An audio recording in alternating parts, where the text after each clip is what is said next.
Hi friends எல்லாருக்கும் வணக்கங்க. எங்கள் தோட்டத்தில் சிஞ்சுவா புல் வைக்கிறதுக்காக நிலத்தை உழவு போட்டு ரெடி பண்ணி வச்சுருக்கோங்க. உழவுன்னா 2 தடவை மோல்டு 1 தடவை சட்டி கலப்பை போட்டிருக்கோங்க.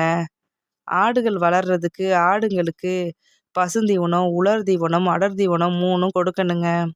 பசுந்தீவனத்திற்கு அகத்திக்கீரையையும், உலர் தீவனத்திற்கு சீனி அவரை போட்டும் நாற்று சோளமும் எப்போதும் எங்ககிட்ட ஸ்டாக்கில் வச்சுருப்போங்க. அடர் தீவனத்திற்கு மக்காச்சோளம், சிவப்பு சோளம், வெள்ளைச்சோளம் எல்லாம் கலந்து கொடுப்போங்க. ஜிஞ்சுவா புல் ஆடுங்களுக்கு ரொம்ப விருப்பமான உணவுன்னு சொல்கிறத கேள்விப்பட்டு ஒரு புது முயற்சியாக அதை நடவு செய்ய போகிறோங்க. அதுக்காக அரை குறுக்கும், அதாவது 5 சென்ட் நிலம் இப்போ ரெடி பண்ணி வச்சுருக்கோங்க. ஜிஞ்சுவா புல்லோட ஸ்டெம்மை ஆர்டர் போட்டிருக்கோங்க. நாளைக்கு வந்துருன்னு சொல்லியிருக்காங்கங்க. வந்த பிறகு அந்த நடவு முறையை உங்களுக்கு சொல்கிறேங்க. பாய். Thank you.